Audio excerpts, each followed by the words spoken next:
आमची कोराडे माऊली पाठामध्ये एक गोष्ट सांगत असतात. एक वाक्य असं सांगत असतात की तुमच्याकडे काय आहे, तुम्ही कीर्तन करता, तुम्ही गायन करता, तुम्ही तबला वाजवता, तुम्ही पखवाज वाजवता, तुम्ही टाळ वाजवता, याला अर्थ नाही तुम्हाला माऊली ज्ञानोबारांनी त्यांच्या कुशीत घेतले, ही खूप मोठी गोष्ट आहे. हे कीर्तन हे नंतरच्या गोष्टी आहे महाराज, परंतु ही खूप मोठी गोष्ट आहे. माऊली ज्ञानोबारांनी त्यांच्या कुशीत घेणं हे खरं तर भाग्याचं लक्षण आहे. विठ्ठल विठ्ठल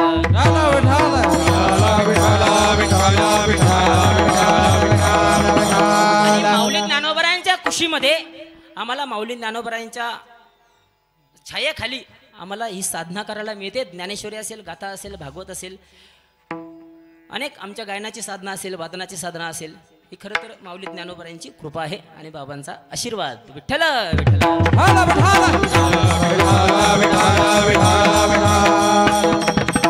आपलं जीवन शोभून दिसावं असं जीवन असावं. तर आपलं जीवन कशाने शोभून दिसेल, तर उत्तम अशा दैवी संपत्तीचा जर अंगीकार केला तर आपलं जीवन शोभून दिसेल. परंतु आपण जर आसुरी संपत्तीचा अंगीकार केला तर आपलं जीवन शोभून दिसणार नाही. स्वतः भगवान 16व्या अध्यायामध्ये या दैवी संपत्तीच्या 26 गुणांचं वर्णन करतात आणि आसुरी संपत्तीच्या 6 गुणांचं वर्णन करतात. पहिल्या 3 श्लोकामध्ये अभयम सत्वसंशुद्धिर ज्ञानयोग व्यवस्थिती दानम दम्मश्च यज्ञश्च स्वाध्यायस्तप आर्जवम अहिंसा सत्यम क्रोधस त्याग शांतिरपैशुनम दयाभूतेशो लोलुप्त्वम मार्दवम हीरचापलम तेज क्षमा धृती शौच मद्रोहो नाती मानिता भवंती संपदम दैवी मभिजातस्य भारत. हे 26 प्रकारचे दैवी संपत्तीचे गुण आणि त्यानंतर 6 हे असुरी संपत्तीचे गुण सांगितलेले आहेत. दंभोदर्पोभिमानश्च क्रोधपारुषमेवच अज्ञानम च अभिजातस्य पार्थ संपदम आसुरीम. तुम्ही म्हणता दैवी संपत्तीचे 26 गुण आणि आसुरी संपत्तीचे 6 गुण. तुम्ही शेतकरी आहात, आपल्याकडे ट्रॅक्टरभर कांदा आहे आणि त्यात जर एक जर सडका कांदा असेल तरी तो विपरीत परिणाम करतो की नाही. तसं आहे महाराज, आपल्याकडे 26 गुण जरी असतील आणि जर आसुरी संपत्तीचा 1 गुण जर असेल तर ते विपरीत परिणाम त्याचा होऊ शकतो. विठ्ठल विठ्ठल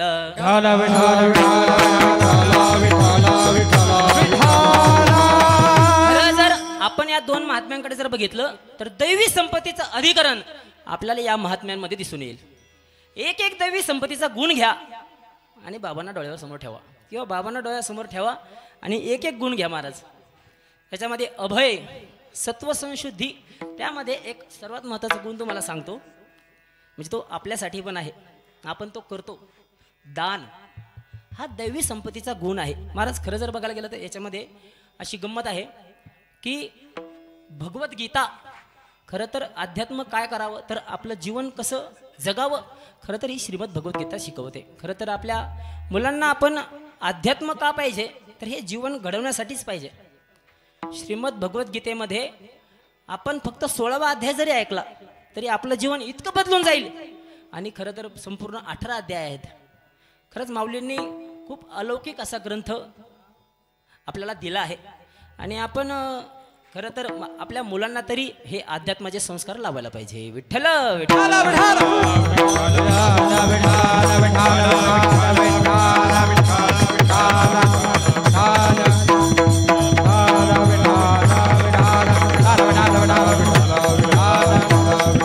दैवी संपत्तीच्या गुणांचं अधिकरण हे आपल्याला 2 महात्म्यामध्ये दिसून येईल.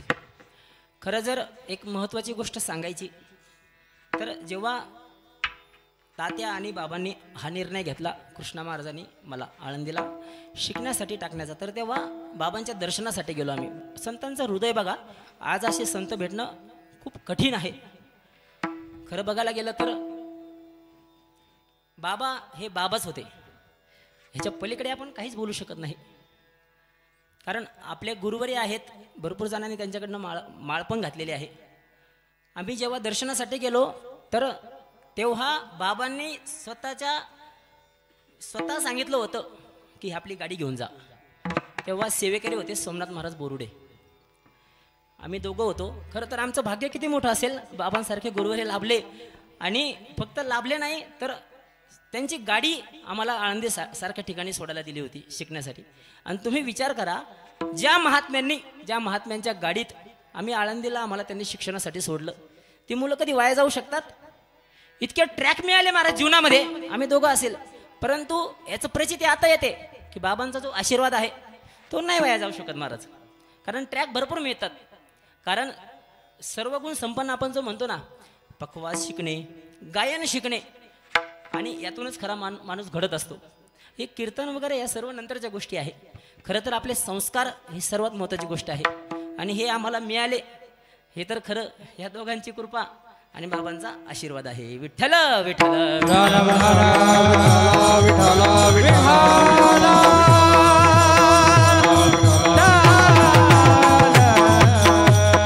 दोन महात्मे शोभिवंत जीवन जगले. कोणत्या वस्तूची कोणत्या वस्तूमध्ये शोभा आहे याचं वर्णन धर्मशास्त्रात आलेलं आहे. माता माऊलीची शोभा कशात आहे? बरं. साधूची शोभा कशात आहे? बरं. सरोवराची शोभा कशात आहे? बरं. राजाची शोभा कशात आहे? धेनू म्हणजे गायीची शोभा कशात आहे? कमळाची शोभा कशात आहे? हे झाले 6 उदाहरणं. आणि शेवटी सांगतात संपूर्ण मानवी जीवनाची शोभा कशात आहे. शास्त्रकार सांगतात नारीच लज्जया साधूच क्षमया सरग कमलेन नृपो विमलेन धेनु शृंगेन कमलं भृंगेन नरो गुणेन शोभते च भुवि. शास्त्रकार सांगतात कोणत्या वस्तूची कशात शोभा आहे. माता माऊलीची शोभा कशात आहे? साधूची शोभा कशात आहे? राजाची शोभा कशात आहे? सरोवराची शोभा कशात आहे? कमळाची शोभा कशात आहे? आणि संपूर्ण मानवी जीवनाची शोभा कशात आहे? पहिलं सांगतात माता माऊलीची शोभा कशात आहे. माता माऊलीने कोणते वस्त्र परिधान केले आणि कोणते अलंकार घातले यावर माता माऊलीची शोभा नाही. शास्त्रकार सांगतात नारी लज्जया, नारी ही लाजेने शोभते. नारी ही लाजेने शोभते. माऊली ज्ञानोबाराय सांगतात ना तरी माऊली ज्ञानोबाराय सांगतात जर कुणी परपुरुष आला तर ते आपला अवयव सुद्धा दिसून देत नाही. ना तरी कुळवधू लपवी अवयवा ते नारी लज्जया, आपला अवयव दिसून देणार नाही. दुसरं सांगतात साधू जीवनाची शोभा कशात आहे. साधू जीवनाची खरी शोभा समाजाने केलेले अपराध पोटात घालण्यातच साधू जीवनाची खरी शोभा आहे. विठ्ठल विठ्ठल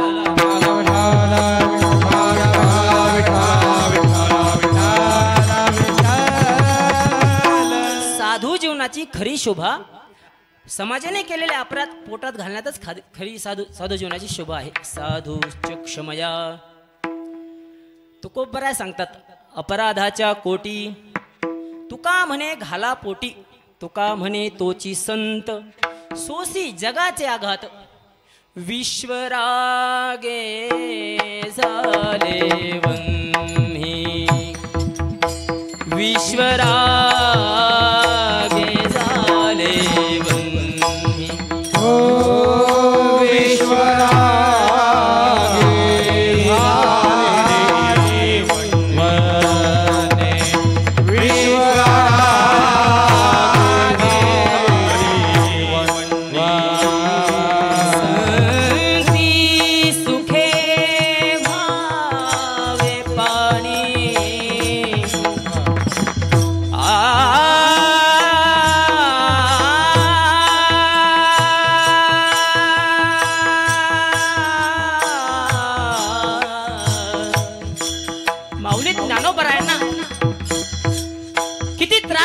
समाजाने किती त्रास दिला आपल्या सर्वांना. माऊली ज्ञानोबरायांचं चरित्र माहिती आहे. आपण सर्व माऊली ज्ञानोबरायांची वारी करणारे आहात. खरं तर आज माऊलींना आम्ही तर माऊली ज्ञानोबरायांचे लेकर आहोत. आज 5 पक्वानाचं जेवण आहे ज्ञानोबरायांनाही आणि आमच्या सारख्या ज्ञानोबरायांच्या लेकरांनाही.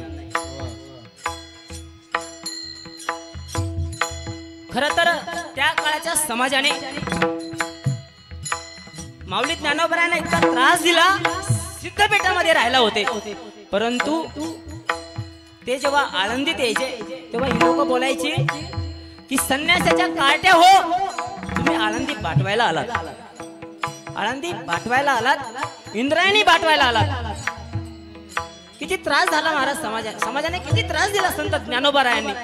पण ज्ञानोबराय काय म्हणतात किंबहुना सर्व सुखी पूर्ण होऊनी तिन्ही लोकी भजिजो आदि पुरुखी अखंड करीत किंबहुना सर्व सुखी. माऊली ज्ञानोबा तर याच्या पुढे सांगतात अवघाची संसार सुखाचा करीन आनंदे भरीन. तिन्ही लोकांमध्ये आनंद भरीत. ज्ञानोबा यांनी आपल्याला काय दिलं? ज्ञानेश्वरी सारखा ग्रंथ दिला. जगद्गुरु तुकोबार.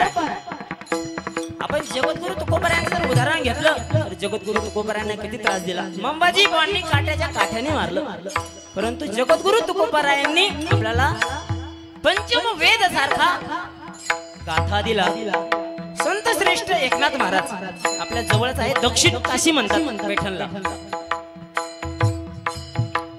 संत श्रेष्ठ एकनाथ महाराजांची शांती भंग पावण्यासाठी किती जणांनी प्रयत्न केला, किती जणांनी त्रास दिला, परंतु आपल्याला नाथ महाराजांनी अलौकिक अशी ग्रंथ संपदा दिलेली आहे. आणि एकनाथी भागवत आपल्याला नाथ महाराजांनी दिले. संतांचं हृदय आहे महाराज. खरं माऊली ज्ञानोबा यांचं जर चरित्र बघितलं तर खरं डोळ्याला अश्रू थांबत नाही महाराज. एकदा मुक्ताबाईला भूक लागली आणि भूक लागल्यानंतर माऊली ज्ञानोबाराय कैवल्य साम्राज्य चक्रवर्ती हे आळंदी या ठिकाणी आले भिक्षाटन करण्यासाठी. एकतर कोणी भिक्षा दिली नाही. एका माता माऊलीने दिली तर ती विसोबा खेचर यांनी ती मातीत पूर्ण मिसळवली. आणि ते काय माऊलींना खूप नाही ते बोलले. माऊलींना सहन झालं नाही, अजिबात सहन झालं नाही. आणि माऊली ज्ञानोबा ताटी बंद करून ताटीत बसले. मुक्ताबाईचा उपदेश आहे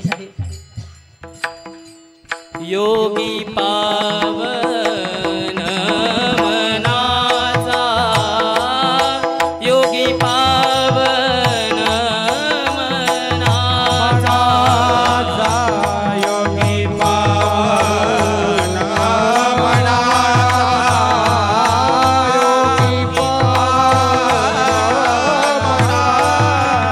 साहे अपराध जनाचा, साहे अपराध जनाचा, विश्वरागे झाले विश्वरागे, झाले विश्वरागे, झाले विश्वरागे,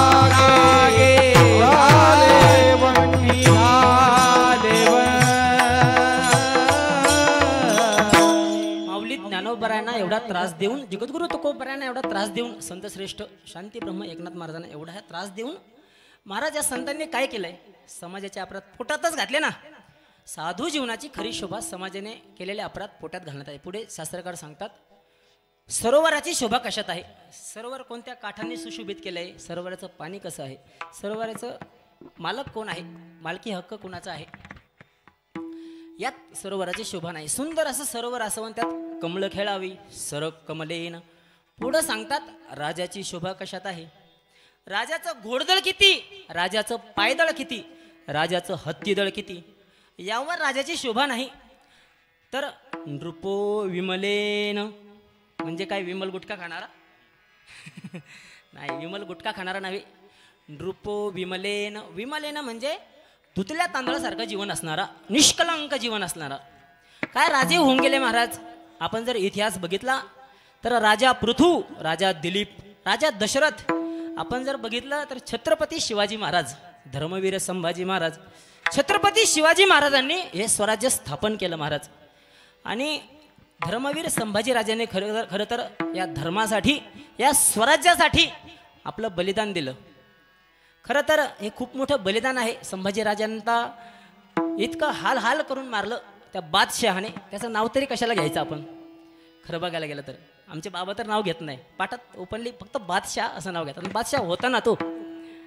किती त्रास दिला महाराज. खरं तर संभाजी महाराजांची कीर्ती ऐकून, छत्रपती धर्मवीर संभाजी महाराजांची कीर्ती ऐकून दिल्लीचा तख्त सोडावा लागला महाराज त्याला.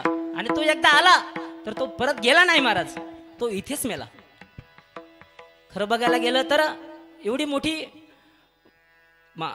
मोठी किमया होती आणि निष्कलंक जीवन होतं. एक तरी कलंक आहे का महाराज? छत्रपती शिवाजी महाराजांचं उदाहरण घ्या. धर्मवीर संभाजी राजांचं उदाहरण घ्या. आता संभाजी महाराजांचा इतिहास सुद्धा सर्वांना माहिती आहे, सिरियल आहे, मूव्ही आहे आणि जवळजवळ सर्वांनी बघितलेला आहे. खरं तर नृपो विमलेन राजा कसा असावा, निष्कलंक जीवन असावं. विठ्ठल विठ्ठल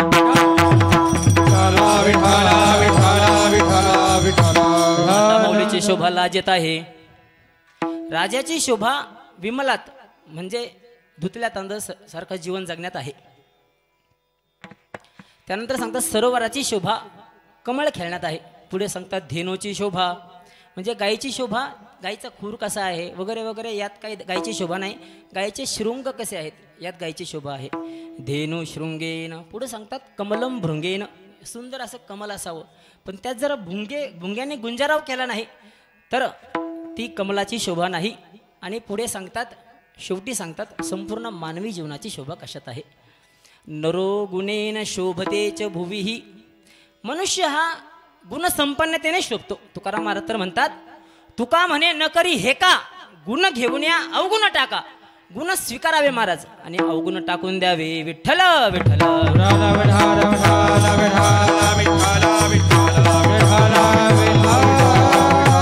खरं तर आपला हा कार्यक्रमाचा पहिला दिवस. आणि पहिला दिवस म्हटलं ना महाराज, सगळीकडे झाडझुडच असते, सगळीकडे झाडझुड असते. झाडझुड म्हणजे काय तर मृदंग वादकच आले नाही, गायक वृंदच आले नाही, टाळकरीच नाही, मंडपच पूर्ण लावला नाही, सिस्टीमच नसते. परंतु इथे महाराजांचं मी सुरुवातीलाच वर्णन केलं का कुशल अशा मार्गदर्शनाखाली महाराजांचं नियोजन आहे.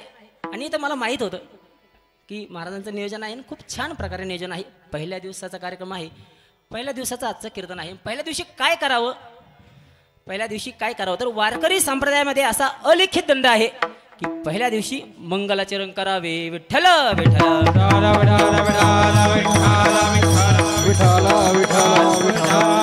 आणि सर्वात मंगल काय आहे महाराज, भगवंताचं नाम सोडून दुसरं तिसरं मंगलच नाही महाराज. सकल मंगल निधी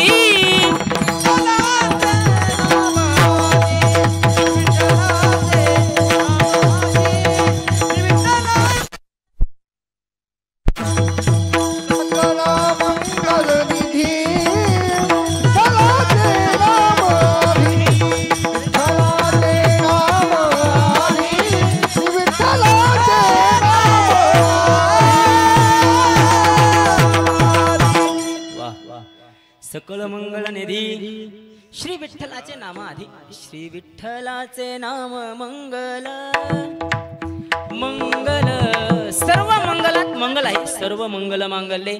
आता प्रश्न आहे मंगल म्हणजे काय तर मंगलाचा विचार करत असताना अभिष्ट अर्थसिद्धी ही मंगलम याचा विचार करत असताना अभिष्ट अर्थसिद्धी मंगल. आपल्या मनामध्ये जो अभिष्ट विषय आहे, इष्ट विषय आहे, त्या विषयाची पूर्तता होणं म्हणजे मंगल. कन्फ्युजन.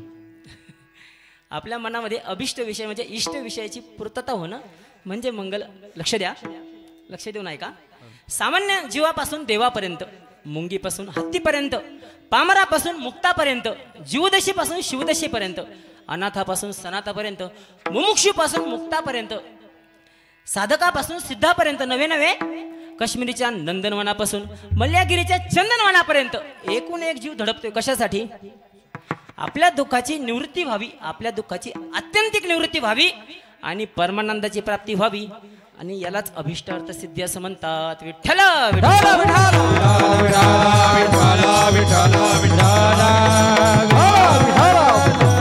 दुसरा प्रकार आहे विघ्न नाश व्हावा. आपण पहिला प्रकार बघितला, पहिला अर्थ बघितला मंगलाचा. दुसरा अर्थ आहे विघ्न नाश व्हावा. आपल्या जीवनामध्ये जे विघ्न येतात त्या विघ्नांचा नाश व्हावा यासाठी मंगल केलं जातं. मंगल भवन अमंगल हारी द्रवहु सुदशरथ अजिर बिहारी. राम सिया राम सिया राम जय जय राम. राम सिया राम सिया राम जय जय राम. राम सिया राम सिया राम जय जय राम. म्हणा म्हणा.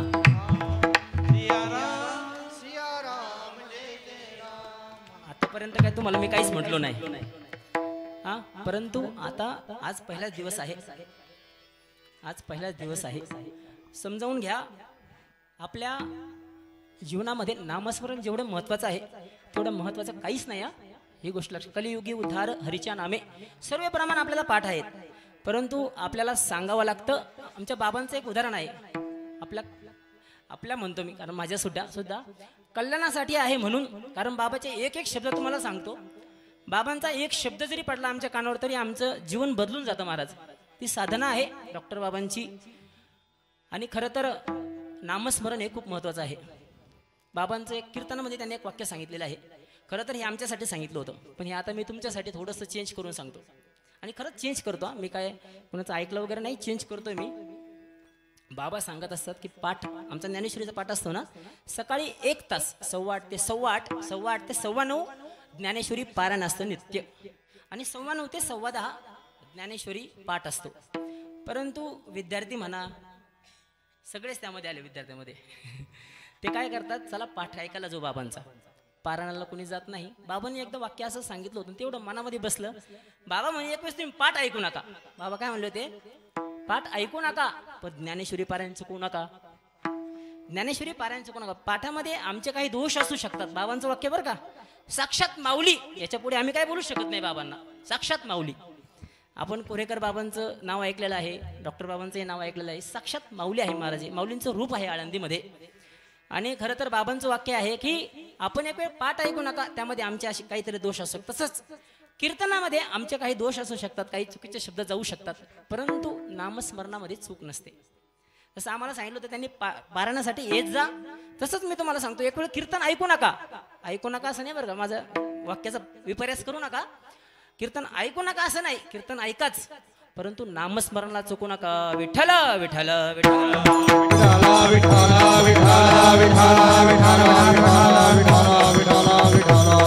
मंगल भवन अमंगलहारी द्रवहु सुदशरथ अजिर बिहारी. राम सिया राम जय जय राम. आपण सर्व प्रेमाची मंडळी आहात, सर्वांना विनंती आहे, एवढं सांगितल्यानंतर तरी तुम्ही नामस्मरण करायला पाहिजे. आमचं स्वतःचं उदाहरण सांगितलं मी तुम्हाला. राम सिया राम जय जय राम.